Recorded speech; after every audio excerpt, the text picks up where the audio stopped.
Caldera, comisaria general jubilada del CICPC, exsecretaria de Seguridad y Orden Público del Estado Zulia. ¿Cómo está, comisaria? Bienvenida, Bien, gracias por estar días. acá con nosotros. Bueno, un tema realmente preocupante porque según incluso conversamos hace algunas semanas, ha aumentado los casos de extorsión vía telefónica, redes sociales, etcétera. ¿Qué está pasando? ¿Por qué se da este repunte en la extorsión? Y sobre todo, ¿de dónde viene? Sí, bueno, la extorsión viene y se conocía en frontera. Y conocíamos muchos casos en Zulia, en Táchira, en Bolívar, en Apure.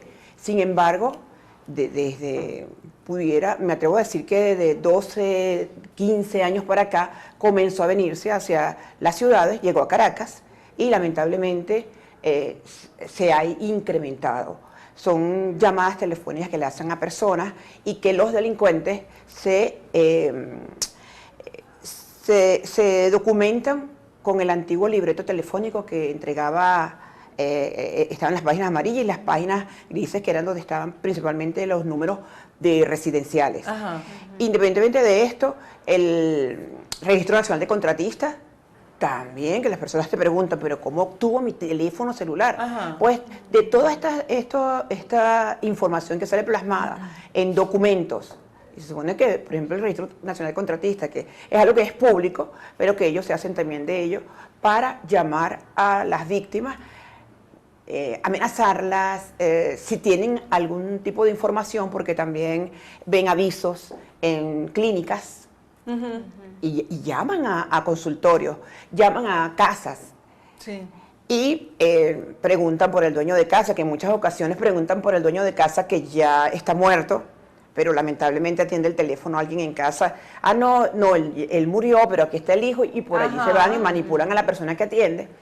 Como también en muchas ocasiones ven el comercio, alguien preguntó por un producto y se llevan el número del local, o ya tienen el número de la persona por alguien que pudiera trabajar en la empresa, en el comercio, y llaman. Y de pronto manejan información en qué carro estás, por dónde más o menos puedes vivir. Y la persona, en los tiempos que estamos viviendo, que son tiempos verdaderamente de inseguridad, de violencia, Sí. apenas recibe una llamada.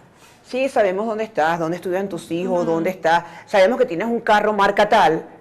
La persona que recibe la llamada se llena de ansiedad. Claro. Es más, llaman a personas que son públicas. Ustedes son públicas. Sí. Y pueden tranquilamente recibir una llamada y saben que un periodista, una periodista se moviliza en un vehículo tal y ya le están llamando, sabemos que estás en el carro tal y sabemos que tienes una hija. ¿Pero por qué? Porque, bueno, también tienes una vida social o bajas información en las redes y ya saben que tienes una hija o que tienes un hijo. Claro, en el caso de uno es personaje público, tal Sí. como lo dice, ¿no? Y es muy fácil averiguarle la vida a uno porque uno la puede poner en redes sociales o porque está todos los días en un medio de comunicación, saben a qué hora estás, a qué hora sales más o menos, ¿no?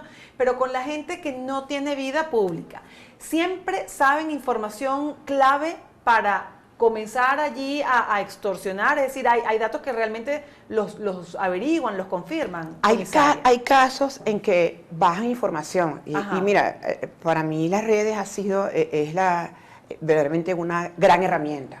Para los extorsionadores, dice. Pero una gran herramienta para todos, todos. Pero lamentablemente, así como el bien, está el mal. Y hay información que obtienen, porque de pronto yo me encuentro con que mi perfil está en LinkedIn y yo no lo he bajado. Yo no, particularmente Odalis Caldera no usa ni Instagram ni usa Facebook. ¿Por qué? Bueno, precisamente persona pública se meten y sin embargo en una oportunidad me encontré con que había una información mía y solicité que fuera... Falsa. No, era información mía y solicité que la excluyeran, tuvieran que hacer un programa para excluirla, porque hay información que bajan directamente de las redes. Lo otro es la infidelidad por parte de personas que están en nuestro entorno laboral y que pasan información, porque cuando a una persona llaman y le dicen, sabemos que tienes un carro tal, sabemos que vives por tal parte y nombran hasta 3 urbanizaciones. Sí. Entonces, ¿qué ocurre? Ahí hay una información como general. No maneja mucha información de mi persona, pero todo es estar en quien está recibiendo la llamada, que se angustia, se llena de ansiedad. Pero cuando ya te dicen, sabemos que tu hija estudia en el colegio tal, sabemos que tuviste un accidente en tal parte, en tal, ya tú dices, ya va, eso no lo sabía, eso no lo he publicado, ¿qué pasó? Claro. Resulta que tienes a alguien en tu entorno, puede ser familiar, cerca de tu casa, o donde laboras, que está pasando información. Y se han dado casos que han investigado ante la División Ante Extorsión y Secuestro del CPC, que se han encontrado que personas de confianza de donde trabaja la víctima es la que está pasando información. Entonces, de eso se trata, pues de los dos casos, cuando obtienes información de alguien que está en tu entorno, y la otra es cuando están pescando. Los delincuentes llaman a 100 personas en un día. Imagínense. Y triste y lamentablemente, entre 9 y 10 pudieran caer. Y lo peor es hacer un pago, hacer una transferencia. Es lo peor que pueden hacer. ¿Cómo se maneja? Sí. ¿Cómo debe manejarse una llamada de ese tipo? Una llamada donde... Ya cuando te dicen, hay una persona nosotros sugerimos que no se imagina lo famoso que es por cuántas veces que lo mencionan, porque dan el nombre de un colectivo Ajá. y nombran a una persona de un colectivo, y que entonces te tenemos rodeado y alguien te mandó a hacerte un daño y alguien nos está pagando, pero como vemos que tú eres una persona buena, te vamos a dar toda la información, pero tienes que transferir. Entonces estamos Para cuidarte, más bien, ¿no? para Como cuidarte. para cuidarte tienes que transferir porque ya hemos hecho todo un trabajo, Sí. algo así. Entonces, ¿qué debe hacer esa persona al recibir la llamada? Diríjase ¿Qué hace? a la División Nacional Ante Extorsión y Secuestro a formular la denuncia, o al Comando Nacional Ante Extorsión y Secuestro de la Guardia Nacional, que es el otro ente con competencia. Claro, pero en el momento en que recibe la llamada, la persona, un teléfono desconocido, empezando por ahí. Que no ahí debe está, atenderlo. Atender o no No se debe atender atender. teléfonos desconocidos. Si no los tienes en tus contactos, no los atiendes. No Ajá. atender, que deje el mensaje o escriba por WhatsApp, eso debe ser. Atiende el teléfono, sí, buenas, y recibes esa información. Mira, O trancas la llamada y ya Ajá, sabes ¿qué que no hacer? debes atender, no Ok. debes atenderla, no le des continuidad a la llamada. Ajá, cancha, como se le sí, dice. No le dejes paso. ciérralo. Y acude con información, porque acude a la División Nacional de Extorsión y Secuestro o a alguna de las bases, porque en Caracas está la División Nacional, pero esta División Nacional tiene bases en cada estado. Ok. Y allí va a notificar, a informar. No se ha dado un pago, quizás no tomen la denuncia, pero toman Sí. las medidas para determinar qué está pasando y si verdaderamente significa eso una amenaza para esa persona. Ahora, digamos, la primera medida de protección es no atender llamadas de Teléfonos que teléfonos no no registrados registrados. en el directorio de desconocidos.